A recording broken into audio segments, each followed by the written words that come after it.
I just want to go through this question with you. So what we have here is this mass at B, and the mass is being projected with some initial velocity, and clearly as it is projected, it is going to move along this path. Now, right now, on this mass, there's a tension. The tension in the string is acting. Let's call this tension. Now we know in the vertical circle as the mass moves. As the mass moves, the higher it goes, the tension in this string is going to get smaller and smaller. In fact, when it reaches the top at point C, the tension is going to increase. The question is,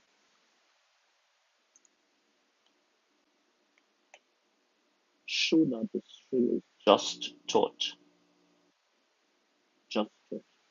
when it reaches the point. Now, if it is to be just taut when it reaches the point, this would be the position, be right here. The tension, if any is needed, it would be downwards.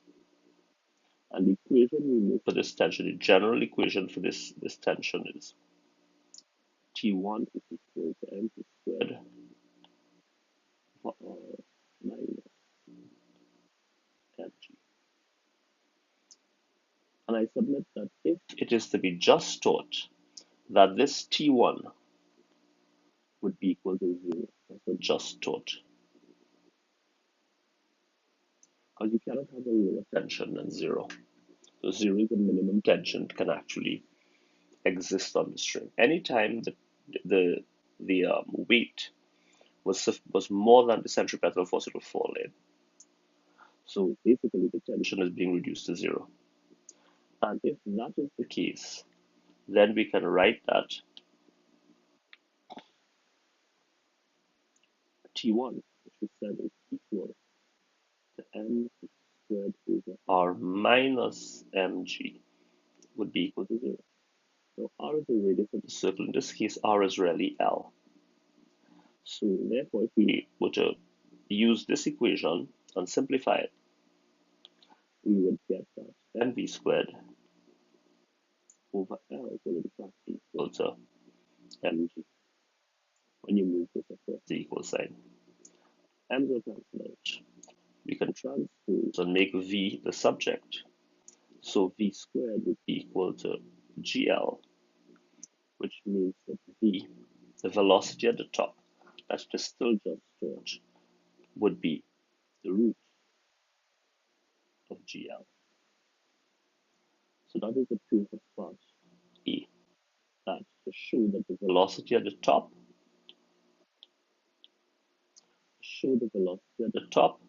would be equal to the root of gl. The second part of the question suggests that find the speed v at which the particle should be projected from B in order for that to happen. Now, as the particle moves, its kinetic energy at the bottom is being gradually changed at the top to be Ke plus P.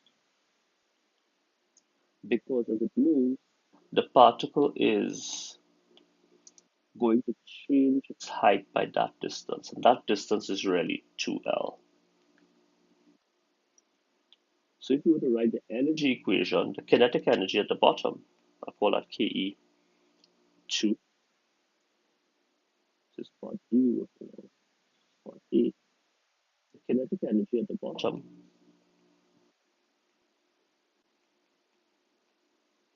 would be equal to the kinetic energy at the top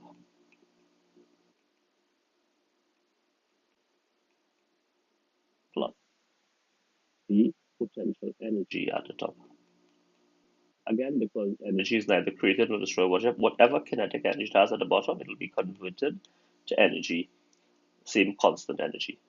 So this will be equal to KE 1 plus 1 is the top location, as I just called up here 1. I'll just keep that naming, plus mg by the height change, which we know is 2L. That's how far it moves. So writing that in an equation, we get a half m by capital V squared, that's the kinetic energy at the bottom, would be equal to half m by common V squared plus mg by the height 2L. We can cancel out the m's because it exists in all three terms, and we can multiply by 2 to eliminate the half. So we end up with V squared is equal to common V squared plus 2 by GL, which will be, of course, 4GL. But more importantly, this, we already found something for this. We already found that V was equal to the root of GL from up there. And therefore, we can replace this as well. So the new equation will become V squared is equal to GL, because it's V squared, we're squaring this, GL plus 4GL, which tells us that V is equal to the root of 5GL.